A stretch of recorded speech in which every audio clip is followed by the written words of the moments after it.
Cek.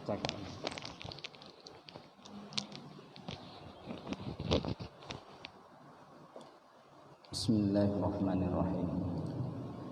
Assalamualaikum warahmatullahi wabarakatuh. Alhamdulillah nahmaduhu wa nasta'inuhu wa nastaghfiruh min sayyiati a'malina. Dan bersyukur kepada Allah Subhanahu wa taala. Ya, kesempatan pagi ini kita sudah masuk di 10 malam terakhir.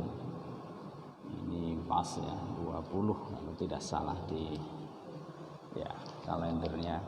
Di mungkin sebatas mengingatkan bahwa di 10 malam yang terakhir bagaimana yang kita kaji di kemarin, bahwa Rasulullah meneladankan kepada kita, terutama juga para ulama, di 10 malam terakhir seperti ini memperbanyak untuk istaddah, memperkuat ikatan pinggang. Ya, sejak bulan Ramadan sudah menguatkan ikat pinggang, tapi di 10 malam yang terakhir seperti ini kita lebih menguatkan lagi di dalam rangka meningkatkan ibadah, dan mudah-mudahan semuanya sehat. Amin. Kita mulai dengan bacaan surat Al-Fatihah untuk para guru kita, untuk keluarga kita semuanya, dan kita doakan untuk negeri ini, untuk semua sama kita umat manusia, muslimin muslimat seluruh dunia. Semoga Allah cabut segala wabah bencana dan diberi ganti dengan kemakmuran dan kesejahteraan bersama. Al-Fatihah. A'udzu billahi minasyaitonir rajim. Bismillahirrahmanirrahim. Alhamdulillahi rabbil alamin. Arrahmanir rahim. Maliki yaumiddin. Iyyaka na'budu wa iyyaka nasta'in. اهدنا الصراط المستقيم صراط الذين أنعمت عليهم غير المغضوب عليهم ولا الضالين.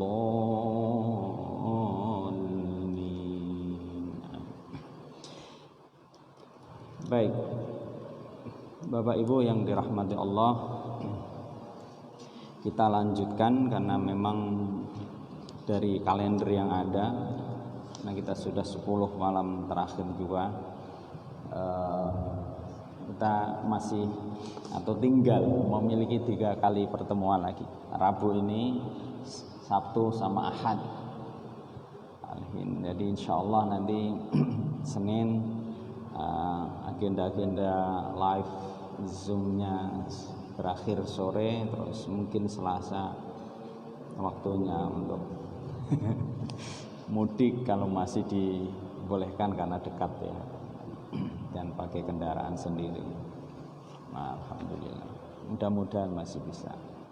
Bismillah, kita lanjutkan di bahasan tentang gerakan yang ketiga. Kalau kemarin kita sholat tepat waktu, ada azan, ada siap-siap. Lalu yang kedua, sholat berjamaah. Kalau 2 ini sudah diperoleh, biasanya yang ketiga nyangkut. Apa itu? Sholat tepat waktu berjamaah di masjid. Kayak Mas Idam misalnya, boleh enggak itu kalau di pekerjaannya dekat siang-siang gitu, zuhur atau asar? Ya carilah gitu, dekat situ, syukur masjid. Kalau tidak bisa ya yang penting 2 ini, sholat tepat waktu berjamaah di masjid. Yang keempat kemarin, tidak membiasakan dengan naum, tidur ba'da subuh. Kelihatan kok wajah-wajah yang ba'da subuh itu tidur sama yang enggak. Karena apa? Biasanya kalau ba'da subuh itu tidak tidur, biasanya malam itu dia juga ngejarnya dari tahajud. Kalau tahajud wajahnya apalagi, itu sudah layanannya Allah. Kalau mau naik peringkat ya qumil laila illa qalila nisfahu aw inqus minhu qalila auzid alaihi warattilil qur'ana tartila. Itu kelima, baca Al-Qur'an di mana? Tengah malam. Wah, keren lagi. Ini sholatnya pakai qiraatul Quran langsung, apalagi kalau di rumah lebih bisa berlama-lama. Nah, kita masuk gerakan yang ke selanjutnya ya. Bolehlah kita kategorisasikan ke 6. Wa an Rafi ibn Khadij ya radhiyallahu anhu qala kunna nusalli al-maghrib ma'a Rasulillah fa yusiru ahaduna inna yusiru ma'a waqinablihi. Jadi kalau kita itu sholat maghrib itu indikasinya adalah benda di sekitar kita itu tidak terlalu terlihat. Jadi kalau ghurubus syams sampun kayak kemarin itu ya Mas Idam sekali lagi pulang dari kerja gitu ya. Sekarang di daerah selatan ya Mas Idam ya. Oh sini Krapia ya. Itu kalau misalnya lewat arteri dekat pelabuhan itu maghrib berhenti aja di pinggir jalan. Masjid-masjid kan banyak tuh. Jangan paksakan. Biasanya ada saja gitu. Entah debu, kerikil, sambar moto ya teman-teman yang lain gitu. Wa yang sarifu ahaduna wa innahu la yubsiru mawaqi'an. Jadi kegelapan malam itu memungkinkan barang-barang yang tak terlihat itu mulai menampakkan diri. Mbak Lihin pernah lihat ada santet gitu, wah kobaran api siang hari kan enggak ada. Adanya ya malam, ba'da ghurubus syams. Dan itu di tafsir surah Al-Falaq sama An-Nas ya, baik waswisus syaitan atau uqad, ikatan-ikatan bughal para sihir-sihir itu malam mulai dikirimkan. Wah, ini dunia Indonesia ini penuh dengan paranormal.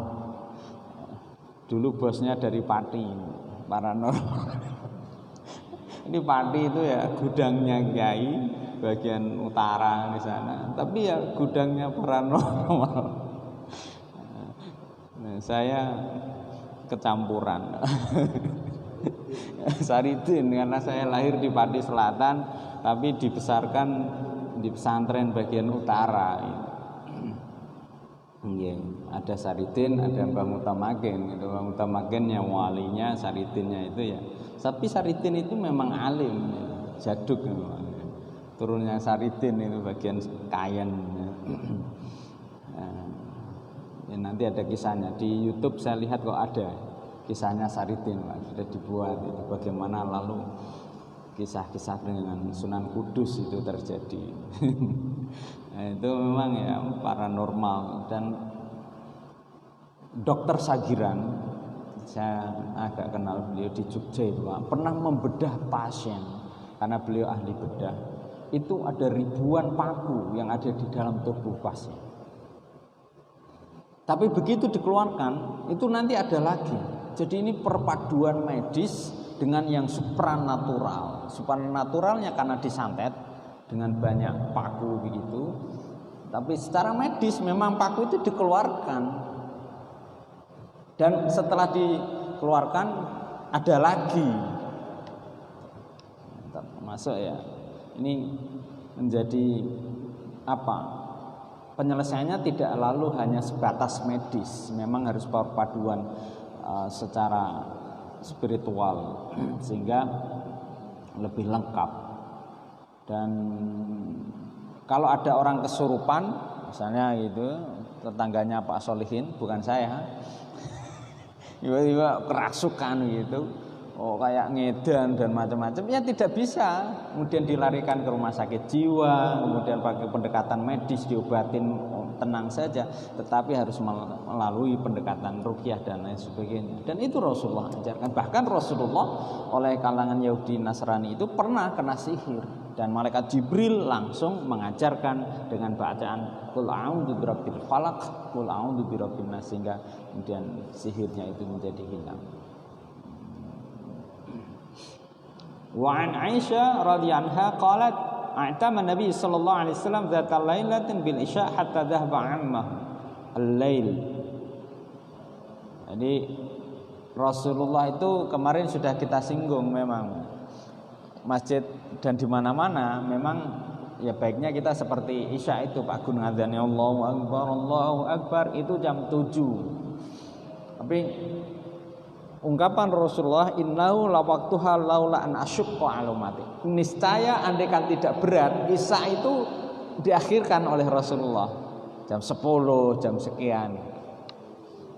Tapi karena berat ya maka menjadi tidak disunahkan di akhir, kita bisa berjamaah di awal.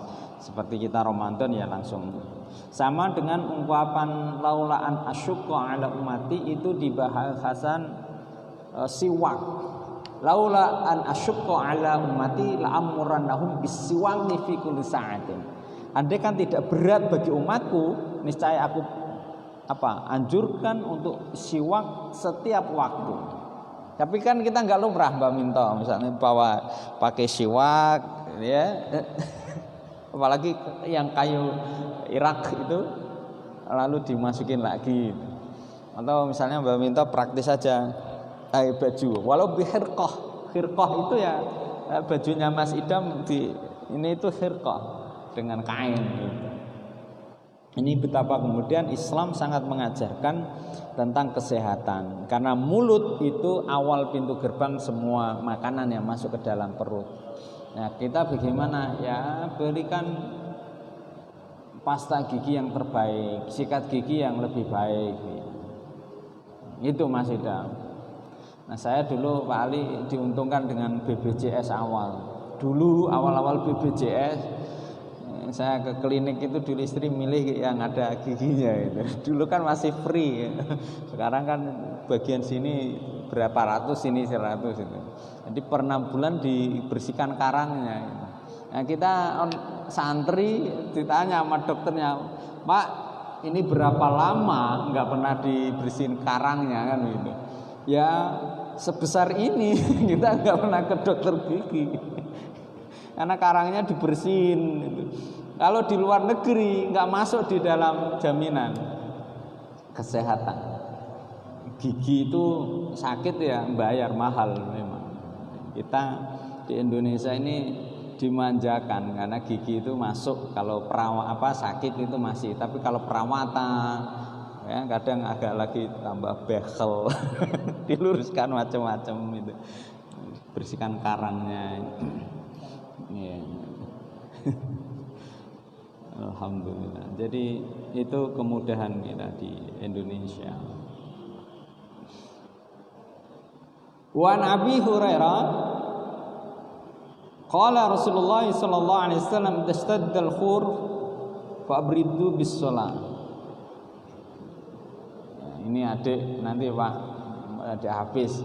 Ini boleh kita bacakan hadisnya tapi tidak dipakai untuk alasan. Apalagi Mas Idam. Contohnya ini, ketika sangat panas, faidistadda al-harru fabridu bis-shalah, maka nunggulah atau dingin dulu baru kemudian kita sholat. Ya. Allahu Akbar, Allahu Akbar, gaya azannya Pak Yusuf. Bentar Pak, loh kenapa? Panas. Itu gak alasan. Karena memang boleh, kalau panas sekali nggak usah sholat dulu, tunggu dulu sampai Pak beri itu dingin. Nah, termasuk ketika kemudian ngantuk sekali, tidur dulu. Nah paling ini ya, arep asar ngantuk, arep tarawih syak ngantuk, ya turun di saya paling. Saririn. Lalu ya kalau lapar ada makanan, nah ini masih dam nih, makanan atau sholat dulu? Oh iya memang makan dulu. Emang begitu, enak. Habis makan kenyang ngantuk. Jam 1 pulang panas, belum sholat, habis itu lapar. Nunggu setengah 2, jam 2 makan, habis itu ngantuk setengah 3, bablas. Nggak jadi sholat dulu. Ini kita itu kadang untuk kebaikan terlalu banyak alasan. Fa in syiddal haur min fayhin jahannam. Ya, kenapa? Karena sesungguhnya panas ini dari hembusan neraka jahanam, sehingga ditunggu dulu. Nah, kalau bisa ya memang siang hari mandi gitu, nanti sore mandi lagi, enggak apa-apa. Pagi seperti ini kita sudah mandi juga. Ini boleh makan, ya tidur dulu sama menunggu panas. Masuk Pak Solihin kalau mau sholat ya jangan diempet, ke toilet dulu paling. Bareng ke toilet, wah, itu kalau di Kudus namanya thinking room, ruang inspirasi sambil merenung gitu. Tapi memang diakui WC itu tempat merenung yang bagus. Makanya mudah-mudahan di perumahan ini itu WC-nya itu ada 2 lah. Kalau setting perumahan sini yang awal ya Pak, itu kan hanya 1. Jadi kalau ada anaknya 2, suami istri, ini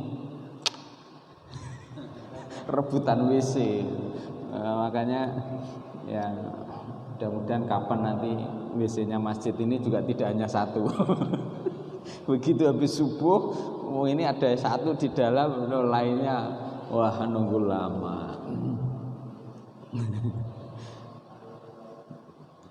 Yang banyak ini di masjid itu WC-nya banyak.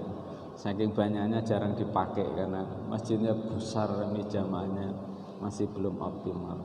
Wan Rabi ibn Khadij radhiyallahu anhu qala Rasulullah sallallahu alaihi wasallam asbihu bis-subhi fa innahu a'zamu liujurikum.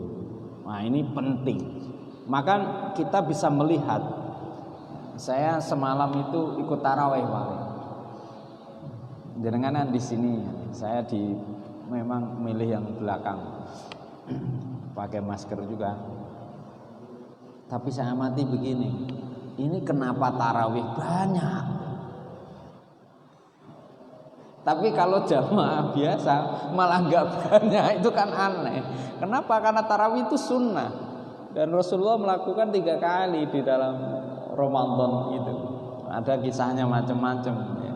Karena awal itu banyak, hari kedua banyak, sehingga Rasulullah, wah kalau ini dibanyakin terus malah repot, nanti dianggap wajib. Akhirnya enggak, tapi pernah juga Rasulullah ngintip. Nah, itulah hukum itu selalu bergerak secara dinamis. Bagaimana juga Quran kenapa diturunkan selama 22 tahun itu, supaya ada dialektika dengan konteks yang ada dengan pergumulan masyarakat. Nah, ini itu jane kurang pas. Yang pas itu jamaah sholat 5 waktunya lebih banyak, lalu tarawihnya ada, tapi jangan melebihi jamaah, karena jamaah itu hukumnya fardu kifayah, sedangkan sholat tarawih itu hukumnya sunnah. Nah, bagaimana dengan subuh? Subuhnya jauh lebih sedikit lagi dengan tarawihnya. Itu udah pasti. Ini tadi ya, kalau tarawih sampai sana. Jadi ini kan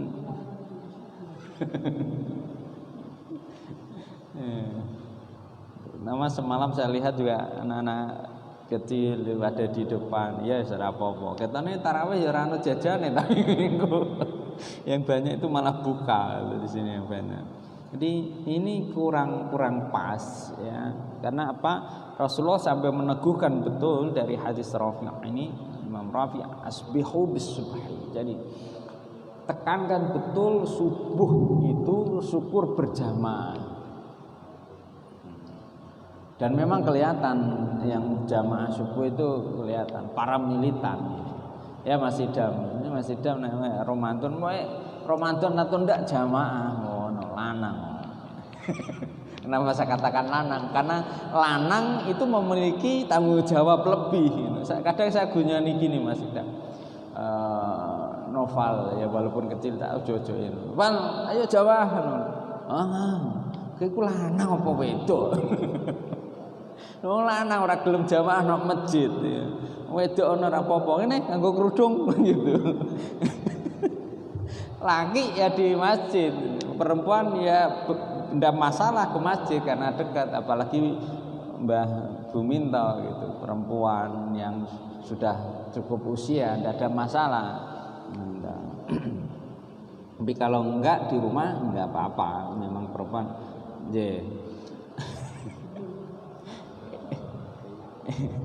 ini yang awal. Nah, yang itu kan yang pertama, Mas, guyonan saya ke anak Mas Idam. Guyonan, bukan guyonan kalau ini. Kalau ini Rasulullah itu sampai meneguhkan di Hafiz ya, itu lanjutkan terus ya. Pokoknya subuh itu jejerin. Kalau subuh ketangkep, insya Allah lainnya mesti ketangkep. Kalau lainnya ketangkep sholat, biasanya lainnya itu lebih ketangkep lagi kedisiplinan. Rasulullah bahkan andaikan umatku tahu dibukakan mata kebaikan dari sholat jamaah subuh di masjid, niscaya mereka akan ke masjid dengan cara kayak suster ngesot. Nah, ini luar biasa. Makanya seperti Pak Gun itu sebelum subuh sudah ke masjid, luar biasa. Karena kalau Pak Gun nggak ke masjid, lainnya pada nggak jamaah.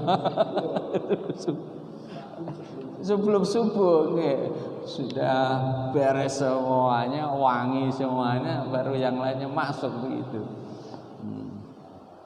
Keren. Malaikatnya itu nunggu Pak Gun, kira-kira begitu. Pak Likin kayaknya nggak percaya digambarkan itu. Begitu Pak Gun datang ke masjid, malaikatnya kira-kira ngomong, ya makasih Pak Gun ya, gantian tugasnya. Saya tak naik ke langit begitu, naik ke langit itu. Kenapa? Yang zilani malaikain itu Rasulullah Pak Likin yang bisa melihat malaikat, bukan ungkapan saya. Tiap hari itu turun 2 malaikat. Tipologi malaikat itu tidak hanya satu, tapi begitu malaikat itu punya tugas satu, itu ribuan di belakang. 2 kelompok malaikat ini, satu Allahumma ati ya munfiqan khalfan. Ya Allah, kelompok orang-orang yang bagus yang tiap malam sampai menjelang subuh itu dia berbagi, maka fa'di munfiqan. Ganti dia itu apa? Khalfan, gantinya. Jadi kita itu kalau berbagi sedekah, kebaikan, baca Quran dan lain-lainnya itu malam sebelum subuh itu khususnya, maka malaikat ini turut mendoakan, dan doanya malaikat itu pasti terkabul karena tidak ada maksiat. Beda dengan kita. Wa'ati mumsikan, dan kasih orang-orang yang mumsik, yang punya duit dipek dhewe, tanggane kurang punya sembako tidak dibagi ya. Ini nggak tahu ada THR ya Wali. Ya Mbah Minto dapat THR, Pak Lihin saya nggak dibagi. Itu wa'ati mumsik, orang-orang yang mumsik itu megang sendiri, talafan, kerusakan. Jadi orang-orang yang bakhil itu pun malaikat gregetan. Tidak hanya kita sebagai tetangga, misalnya ada siapalah tetangga kok ya Allah bakhil men gitu. Itu malaikat juga gregetan. Mungkin malaikatnya yang ndongano wis kono-kono nek ana maling ben dicolong misalnya. Ya, tapi kalau dermawan ya punya mangga, punya kelengkeng, monggo-monggo sadereng mateng pun jenengan pendeti mawon. Mboten napa-napa nggih, Mas.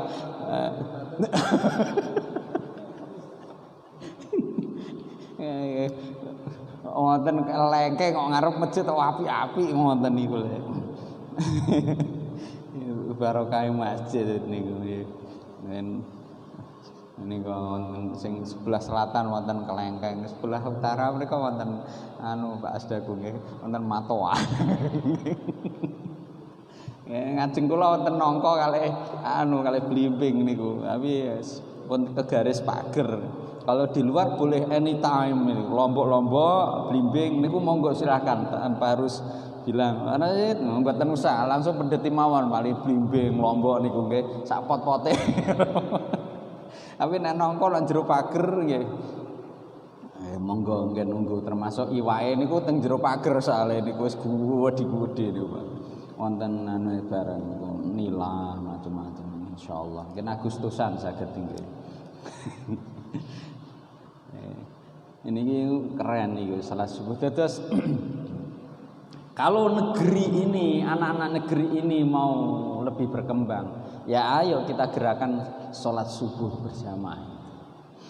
Dan itu biasanya dimiliki oleh dunia pesantren, karena pesantren anak-anak sudah dibangunkan sebelum subuh dan lalu subuhnya berjamaah, habis itu macam-macam. Kalau di pesantren tahfidz itu kadang wali saya kayak ini nih, semprotan manuk. Dulu semprotannya manuk Mbah Minto.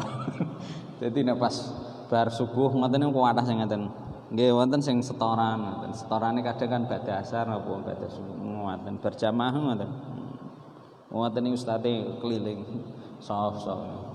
Allah kalender sing matur trut-trut. Arep jengkel wong ustaze sing nyemproti. Tapi wong ngene telus ora sidung mantuk niku. Dan relatif kita pun kalau di rumah seperti ini enggak ngaji, biasanya Mas Idam ya sudah. Wa ikhwanuhu bantalun wa kasurun ya wa gulingun ya Mbak Minta. Apalagi Mbak Minta kesepuh rapopo aku bar subuh lah turun wong loro ora nek dadi ana ora ngoten subuh. Wa Pak Solihin.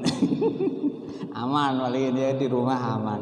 Wa Nabi Hurairah radhiyallahu anhu anna Nabi sallallahu alaihi wasallam qala man adraka min as-subh ya man adraka min as-subh raka'atan qabla an tatla asy-syams faqad adraka as-subh. Ini memang kemudahan, tapi sebaiknya kemudahan itu tidak diambil. Siapapun kita yang nemu sholat subuh 1 rakaat sebelum ghurubus syams ba'd tatlu syams, maka ya sudah sholat subuh. 5:30 sudah mau terbit matahari kok dia dapat subuh, tetap masuk. Ya, wa man adraka ra'atan minal asri qabla an tabdu syams faqad adraka al-asra. Sebagaimana juga asarnya yang kemarin kita singgung, para petani atau misalnya para karyawan dari mulai pulang, misalnya Mas Idam dari Krapyak ya Mas Idam. Krapyak sana itu saya pernah merasakan kalau pulang dari UIN itu, Masya Allah, dari Mangkang sana berutuk ke timur, wah di Mualian itu lampunya itu masih kuning, itu udah mau trek-trekan dari Nyonya Suharti itu nanti sampai di Patung Kanoman, belum lagi kalau udah numpuk semua di layang ya, jembatan layang itu. Itu luar biasa. Belum lagi lewat bandara, lewat pelabuhan. Sampai sini sudah mau maghrib, belum sholat. Walaupun begitu sebelum Pak Gun Allahu Akbar itu masih boleh, walaupun sebenarnya kurang bagus. Mungkin saged dititeni. Biasanya orang-orang seperti di Hafiz misalnya Pak, itu punya cita-cita nanti lawankan, kompetisikan dengan anak yang dia tidak menjaga sholat. Sama-sama dia bercita-cita dengan yang kemudian menjaga sholatnya berjamaah. Tentu nanti ada implikasi dampak secara psikis ataupun dampak secara ikhtiari. Ketika orang-orang yang menjaga jamaah ini biasanya dia lebih rajin, dorongan kedisiplinnya lebih kuat. Kenapa orang-orang yang seperti itu lalu secara prestasi dia mendapatkan satu kelebihan? Karena dari unsur manajemen waktu, manajemen psikologinya, bagaimana menata kesadaran dirinya itu jauh lebih kuat. Kepribadian anak yang kemudian dia sudah menata dari sini. Seperti Mas Idam misalnya masih muda seperti ini, ya kalau ada kesempatan selain kerja nanti ada pelatihan-pelatihan, ikutin itu secara otodidak. Kalau saya dulu memang maunya ke pondok aja paling, tapi mas saya yang bilang, dah nanti kamu ngiri, nah aku sarjana kamu nggak sarjana. Akhirnya ya sudah saya tak kuliah kok, tak sambil mondok. Setelah kuliah itu 2 semester nggak bisa mondok karena saya harus mengejar bahasa Inggris. Wah saya kejarin, ada kursus sana lembaran murah, ikutin gratis di Jogja kan banyak ya. Dari mulai kelompok-kelompok itu saya ikutin, nabung bahasa Inggris. Semester ketiga baru kemudian sambil di pesantren gitu. Ya alhamdulillah. Lagi anak sekarang ini karena live juga, setidaknya di era milenial ini tidak cukup hanya kerja keras, tapi juga harus memiliki skill bahasa yang bagus. Kenapa? Karena digital sekarang ini semuanya pakai bahasa Inggris juga. Karena dilala alat-alat itu kebanyakan diproduksi oleh luar sehingga bahasa Inggris. Kita akan kompetisi global juga memakai bahasa Inggris. Tapi saya selalu bilang juga ke mahasiswa khususnya, tapi kalau kita ini sebagai muslim tidak cukup hanya mahiran fil lughah al injiliziyah lakinna fi lughah al arabiyah. Kenapa? Karena marji, sumber referensi, sumber ajaran kita adalah dari bahasa Arab. Walau tidak lalu mahiran fitakallum, tidak mahir fitakallum al-lughah al-arabiyah, tetapi dia mampu untuk membaca Al-Qur'annya, dapat referensi bacaannya kemudian bisa. Nah, itu insya Allah lebih kompatibel, lebih kompetitif dia di dalam perkembangan nanti. Persoalan IT seperti ini dipelajari relatif lebih mudah. Dan saya pernah nanyakan kepada salah satu direktur televisi, Pak, kira-kira yang dibutuhkan itu para kalangan profesional yang santri lebih mudah mana? Santri tapi dia kurang profesional, atau dia profesional tapi kurang santri? Ya kalau bisa yang santri mentalitasnya tapi profesional gitu. Tapi andekan tidak, beliau bilang begini, lebih mudah membuat profesional santri daripada membuat orang-orang yang sudah profesional memiliki mentalitas santri. Artinya apa? Para santri, orang-orang yang kemudian dia bergumul dengan ajaran agama dan lain sebagainya, lalu diberikan skill profesionalitas, itu lebih mudah daripada orang-orang yang sudah profesional dalam IT macam-macam lalu diberi muatan agama untuk santri. Nah, itu seperti di perbankan syariah, Pak. Sampai sekarang itu masih abal-abal. Abal-abalnya itu ya sudah bagus lah. Misalnya dia alumni dari Fakultas Ekonomi Universitas umum. Lalu dia bekerja diterima di perbankan syariah misalnya, di bank. Mesti lebih kompetitif karena dia di fakultas yang umum ekonominya. Tapi untuk mengerti tentang akad-akad syariah biasanya kurang mampu. Tapi di sisi yang lain ada anak atau mahasiswa lulusan dari fakultas ekonomi Islam begitu, tapi secara akuntansi dan lain-lainnya, statistik dan hitung-hitungannya biasanya kurang sebagus di fakultas yang ekonomi yang umum. Nah, ini mudah-mudahan ke depan ada penggabungan mix yang bagus. Dia dari fakultas yang memang umum secara kemampuan ekonomi ininya lengkap, tapi juga kemudian memiliki akad-akad yang bagus sehingga bank-bank syariah yang ada di Indonesia itu tidak dominasi oleh orang yang sebenarnya tidak dari perbankan syariah. Jadi banknya umum tapi kemudian dilabelin syariah, akadnya aja yang diubah, kemampuan karyawannya belum syariah, itu persoalan juga.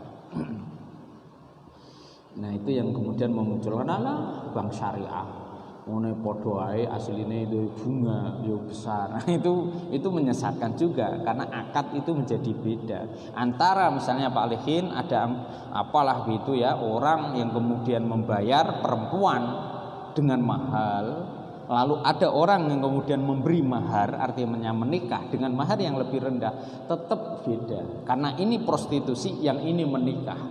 Bedanya hanyalah di akad. Seperti yang kemarin teletong sapi itu, Pak. Bedanya hanya di akad. Tapi akad itulah yang membedakan. Mas Idam sebentar lagi mau nikah, qabiltu nikaha wa tazwija bi mahrin mushafil Quran, ya. Itu pun dari KUA Departemen Agama misalnya, itu sudah sah dari yang haram menjadi halal dengan penyerahan qabiltu nikaha wa tazwija. Kayaknya simply sederhana, tapi itu menjadi pembatas antara yang halal dan haram. Jadi penting. Begitu lalu anak itu lahir atau akadnya itu sah, maka apapun yang lahir dari pernikahan yang sah wujudnya juga halal.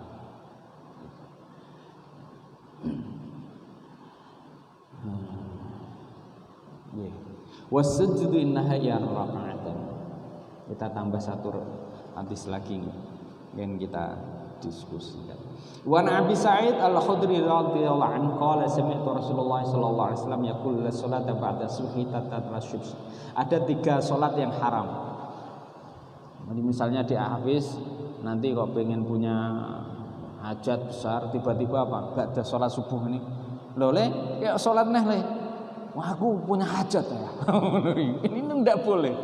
Ya masih dam. Wah, besok bentuk jodoh sing koncoku sing kerja kuwi dadi bojoku lah nggo kerja, aku kerja. Wah, enak kuwi. Ngene. Iso ke kantor bareng ngono. Ngirit motoran, ngirit omahe ngoten dan macam-macamnya. Bagus itu punya visi seperti. Lalu apa? Bareng ngono bar subuh, sholli sunnatul hajah lillahi taala. Berjamaah subuh ngeten. Ini mboten entuk haram. Ngoten. Ya engko ngenteni ba'da tulu syamsi. Bar salat duha langsung. Ngeten iki nek mboten diilmoni sing sunnah dadi haram. Lalu apa? Wala salata ba'dal asri hatta taghib asy-syams. Ba'da salat asar juga tidak boleh salat sunnah. Mboten angsal, tidak boleh. Tiba-tiba ba'da asyar salat. Wala salata ba'da salatul fajri, ada tambahan lagi itu ya, salah satu saat karena Rasulullah yanhana an nusalliya fihinna an naqbura fihinna mutatanahina tadlu syams bazighah hatta tarfa. Termasuk kapan? Qa'imatu zahirah hatta tazul syams. Masa titik kulminasi kitaran jam 11 lewat 5 begitu sampai zuhur. Ini Pak Solihin tidak diperkenankan untuk sholat subuh, sholat duha jam 11-an ke atas. Jadi sholat duha itu ya dari mulai jam 6:15 kira-kira yang sekarang itu sampai jam 11 lewat 10 menit lah. Kalau sekarang duhnya sekitar jam 12-an kurang dikit. Ba'da subhi, ba'dal asri, wa ba'da qa'imuz zahirah. Sehingga matahari titik kulminasi itu. Ini melarang Rasulullah kecuali hari Jumat. Nah, ini di sini disebutkan juga illa yaumul jum'ah. Kalau yaumul jum'ah maka kita boleh sholat duha sampai menjelang azan sholat duhur atau sholat Jumat. Nah, ini menjadi penting sehingga mudah-mudahan sholat sunnah kita menjadi tidak di ini tadi. Beda lagi kalau kemudian wasalla ayyi sa'atin sya'a min lailin nahar. Kalau di tanah suci sana memang lebih bebas untuk sholat sunnah. Baik, ada yang perlu didiskusikan? Mbah minta, monggo.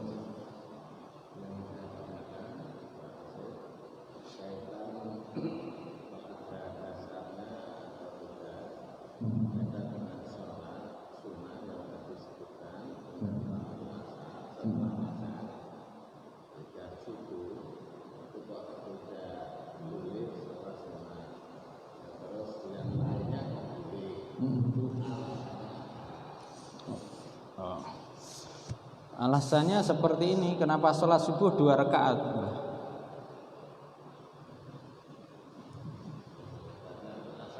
Sholat asar kenapa 4 rakaat?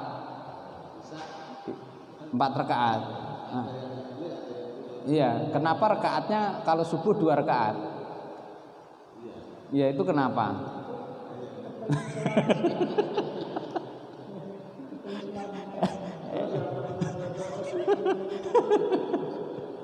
Ya, itu sama seperti itu. Jadi masih dalam warna kritik sekali, kritikal sini. Sholat subuh kok 2 rakaat itu kenapa? Nah, tak jawab, ben pendang turu. Lah nek sholat maghrib kok telu, ya soalnya seger beratus. Ya, kalau di hadis ini belum dijelaskan secara syar'i, Mbak. Ilat nanti harus dibuka lagi di tasyri' ya, hikmat tasyri'. Ada alasan reasoning yang seperti itu. Memang seperti subuh itu kan Kenapa kemudian dia dimunculkan seperti ini? Dulu kisahnya yang memang perlu di riset lebih dalam, tapi itu referensinya ada. Subuh itu dimunculkan ketika Nabi Adam pertama kali diturunkan ke muka bumi. Pernah dengar seperti itu? Jarang itu terdengar. Jadi ketika Nabi Adam pertama kali turun ke muka bumi ini dalam suasana gelap, lalu sebelum kemudian matahari terbit, beliau diperintahkan untuk sholat. Itulah kenapa sholat itu tidak hanya kemudian menjadi amalan diwajibkan kepada Nabi Muhammad SAW. Nah, termasuk ketika kemudian sholat duha, kita juga disunahkan. Kenapa sholat duha seperti itu? Karena ada kesinambungan waktu duha itu keberkahan yang kedua yang Allah hadirkan ba'da subhi. Nah, kapan waktu? Sebenarnya kan bukan jam. Jam ini kan alamat yang Allah turunkan untuk kita di zaman sekarang. Kalau dulu apa tetengernya? Tetengernya matahari saling tinggi tombak, atau kalau tidak onta itu sudah mulai kepanasan. Jadi onta itu sudah mulai kena matahari, dia mulai beranjak. Nah, disitulah kemudian awal kita untuk sholat sunnah, mengharap kepada Allah, karena tadi sudah diwajibkan. Begitu sholat sunnah ini dari waktu onta itu sudah mulai kepanasan, tombak seperti itu waktu sunnah yang agak panjang sampai kita qoblai duhri.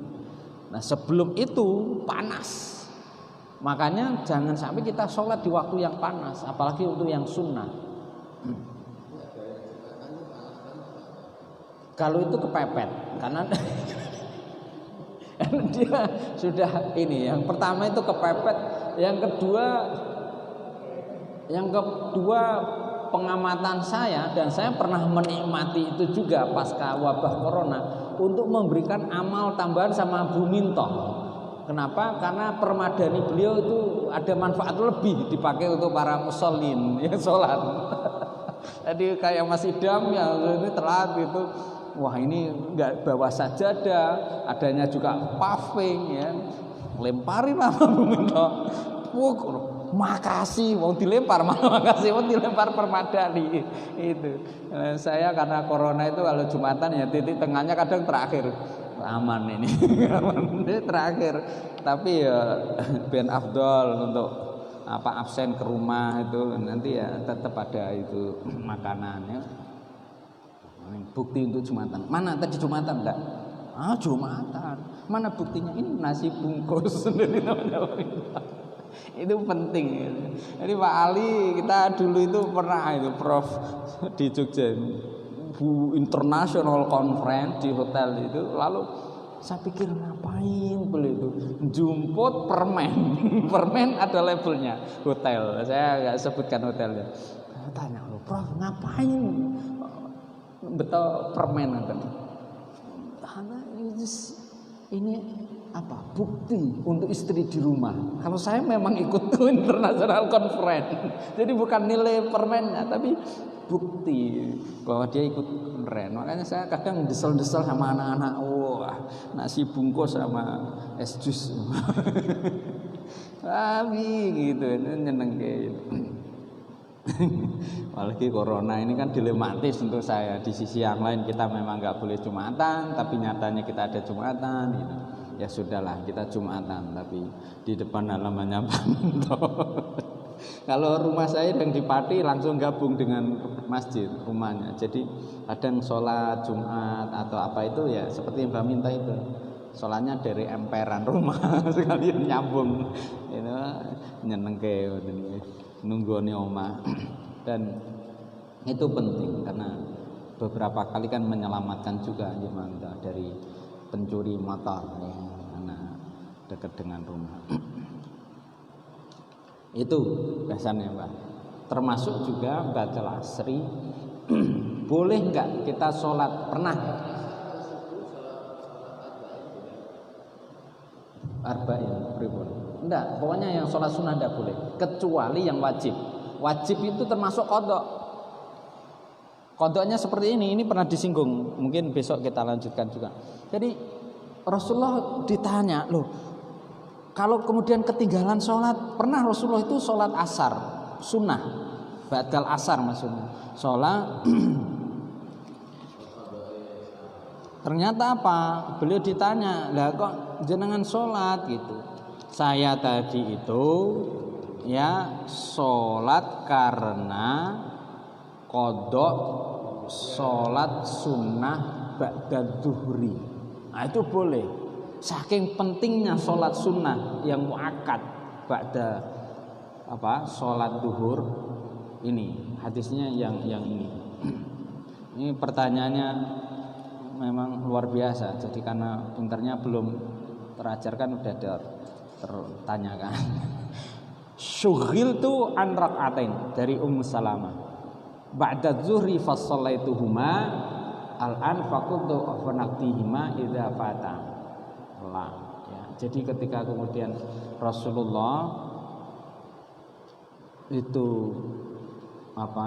ketinggalan di ba'da zuhur, beliau melakukan. Dan saya pernah menyatakan, loh, Yai, jenengan kok ba'da asar sholat sunnah? Oh, tadi itu ba'da zuhurnya saya belum dapat. Akhirnya saya ngejar ba'da. Salah satu siasah. Tadi sebelum subuh qabla subhi boleh, tapi statusnya bukan qabla subhi, usolli sunnatal qabla subhi, qada'an. Bahkan Rasulullah Shallallahu Alaihi Wasallam saking pentingnya sholat tahajud itu qadha sholat tahajud. Apakah boleh di waktu yang haram? Itu boleh. Jadi aman, ya, palihin AC ini dapat tip baru. Kalau malamnya nggak tahajud, paginya bisa qadha, bisa. Tapi jangan terlalu tiap malam qadha. Nanti punya syariat baru nih. Dan memang ukuran-ukuran antara sholat duha sama tahajud itu lebih ringan duha. Maka fadilahnya lebih utama tahajud karena berat. Jenengan titeni mawon sing abut-abut itu tantangannya mesti fadilah akeh. Subuh itu menurut beberapa madhab imam, ya, imam madhab itu sholat mana yang sholatul wusta, yang utama dari sholat 5 waktu. Di antaranya adalah sholat subuh. Kenapa? Karena abut. Semua untuk bahasa orang nanti di jamaah ke masjid. Ada yang benar mengatakan asar. Kenapa? Karena asar itu motong dengan waktu itu sulit. Nanggung. Kita baru bekerja jam 1, nanti kita selesaikan jam 5. Saya ingin mengatakan juga bukan apa-apa, tapi termasuk ya para karyawan di lembaga institusi yang kemudian menjalankan syariah atau namanya bahkan syariah. Iku ngitung duite ngoten nganti 5:30 menjelang maghrib sholat asar. Kemudian kita tanya, loh kenapa begitu? Tadi ada inilah gitu. Customernya nggak bisa ditolak sampai kemudian jelang sholat maghrib. Itu. Nah termasuk kenapa kemudian sholat duhur, kemudian asar ini min siraril syariah, bagian dari rahasia-rahasia syariah. Kenapa kemudian waktu-waktu yang seperti itu? Tapi memang siapapun dari kita, begitu kemudian kita jalankan, nyatanya orang-orang yang menjaga sholat 5 waktu berjamaah di masjid tepat waktu itu ada hubungannya dengan derek percepatan kesuksesan hidup. Kalau belum, berarti yang lain harus diurai. Lah seorang itu Pak, itu rajin, pokoknya ke masjid tapi seperti itu harus diurai dulu.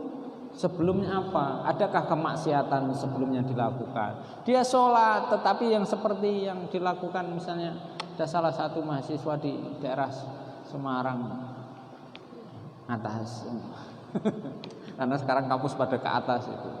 Wah saya begini-begini, ya kamu harus sudahi hal-hal itu. Saya tidak bisa. Memang seperti itu juga. Kadang itu saya gitu, makanya Pak Ali, kadang saya ngamati para kiai-kiai itu hebat sekali, sabar. Sabarnya kenapa? Nah kadang kita orang tua itu kan ingin memaksakan. Nah kamu itu begini-begini.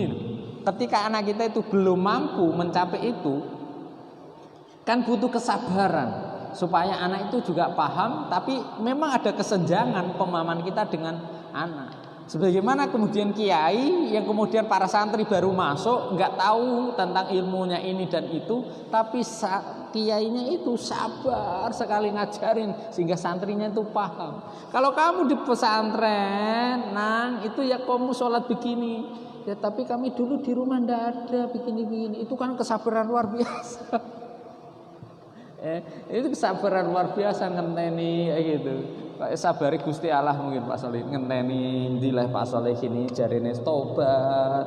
Nenek pas ibu ya ora gelem salat tepat waktu di masjid berjamaah. Ini misalnya itu kesabarannya Gusti Allah ya luar biasa. Maka taubat kita itu selalu ditunggu sampai bulughar-ghar. Mungkin juga Allah ditanya malaikat, itu Pak Soleh dimbarne to misalnya itu misalnya. Wis ora apa-apa tobaté engko nek menawa engko sadar. Orang-orang yang di sana-sana, kalau ini Pak bukan Pak Solehin, kadang nonton, pun ngertos minuman keras itu ya nggak bagus, tapi tetap diminum, enak. Oh masih tahu kalau kebanyakan tidur itu tidak bagus untuk pencapaian apa yang diharapkan. Tapi yang nyatane turu wae bengi, turu wae awen, turu. Wis ngerti nek mangan akeh iku mari ora pinter. Misalnya masih dem, wah mumpung. Makan kita masih banyak, tidur kita masih banyak. Udah tahu bahwa membaca itu bikin pinter, bikin kemudian kita juga lebih manfaat. Nyatanya juga kadang kita tidak terlalu rajin. Mungkin termasuk kritik bagi diri saya. Sebagaimana kemudian teman-teman yang mengkritik, kalau dosen mengajar ora tau mau 5 jam misalnya. Mahasiswa maca jarang, malah akeh maca WhatsApp. Itu kan menjadi kritik yang membangun. Artinya berani enggak kemudian kita men-set diri kita secara positif. Satu hari kita harus bersedekah 20.000. Satu hari kita harus tahajud 6 rakaat. Satu hari kita kemudian menjaga sholat. Satu hari kemudian kita sholat duha 6 rakaat dan seterusnya. Kalau itu sudah menjadi SOP ya Mas Idam, SOP kepanjangannya apa? Standar profesional prosedur ya. Ya, itu kita ganti prosedurnya itu.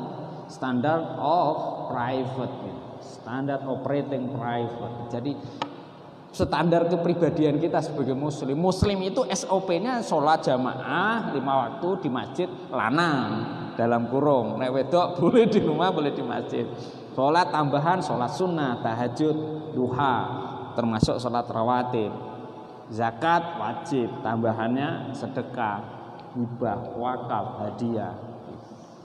Nah, kalau kita sudah menjalankan itu, nanti insya Allah sambil jalan, mudah-mudahan lah. Biasanya hidup kita lebih mudah karena Allah sesungguhnya juga mengharapkan kita hidupnya mudah. Jadi kalau ada susah hidup kita, barangkali karena nafsu kita yang lebih dominan. Termasuk negeri kita ini, kadang saya juga heran ya Allah. Alamnya luar biasa seperti ini kayanya. Kok petani-petani itu miskin?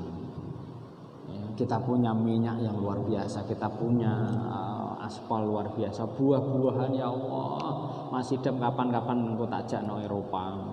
Ono-ono ya mangan mangga ini lho Pak Lihin, mangan mangga $9. Nek kene nok desa apalagi sini karek jrondol manggane piro. Kalau enggak itu mana lagi, mana pahit. Itu kan 1 kilo diobral cuma 5.000, 10.000 gitu. Ya Allah, $1 apa $9 Pak. Kangkung ini kita sering belanja. Ya Allah 3.000. Kadang Mbak Ton juga pangkeman itu heran. Pak ini segendel napa separo? Ya sekabeh apa segendel.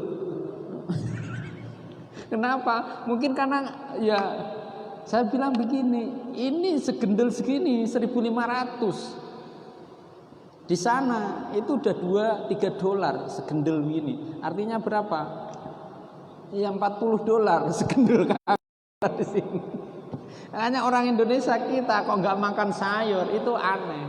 Belum lagi tentang daya beli ikan. Nah ini kapan-kapan kan, ini sudah agak siang, nanti ngulangi kayak Ahad kemarin. Ini memang yang bikin lama Mbak Minto. Ya karena asik ya Mbak, kita semua bismillah, kita berdoa ya. Insya Allah nanti kita masih ada 2 untuk spesial Ramadan. Nanti kalau Ramadan masih dibutuhkan, kalau nuwun saya Pak ngaji yang Ibris setiap hari Ahad deh. Setiap Ahad. Berarti mungkin nanti kalau ada subuh ya Sabtu mawon menawi ya. Sabtu mawon kalau pasca Ramadan barangkali nanti ada yang berada subuh. Bismillahirrahmanirrahim. Kita berdoa bersama. Mudah-mudahan ya, kita doakan juga saatnya doa kita tidak hanya untuk kita saja, tapi kemudian juga kita mulai mendoakan yang lain, karena sesungguhnya doa yang baik itu juga merambah kepada diri kita dan keluarga. Al-Fatihah. Bismillah. Alhamdulillah. Iya karena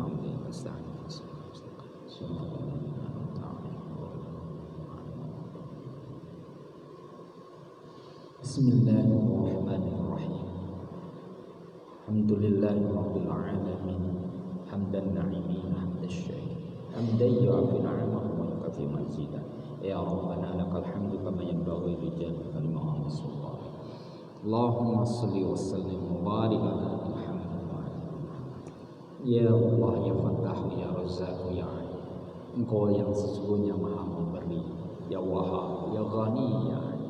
Engkau yang Maha mencerdaskan, dan Engkau ya Allah yang Maha mengasihi. Berikan kepada kami seluruh kasih sayang ya Allah. Barangkali memang telah banyak dosa kami, khilaf kami, kehinaan yang tak terasa. Kami yakin Maha ampunan-Mu ya Allah. Begitu banyak ampunan-Mu seluas ma bainas samai wal ardh. Apalah arti dari kemaksiatan kami dibandingkan dengan ampunan-Mu ya Allah. Apalagi di bulan suci yang seperti ini ya Allah. Man shoma Ramadan imanan wa ihtisaban ghufira lahu ma taqaddama min dzambi. Engkau ya Allah yang Kau janjikan, yang kami yakini, siapapun kami yang berpuasa dengan sungguh-sungguh imanan wa ihtisaban, maka Engkau akan mengampuni dosa-dosa.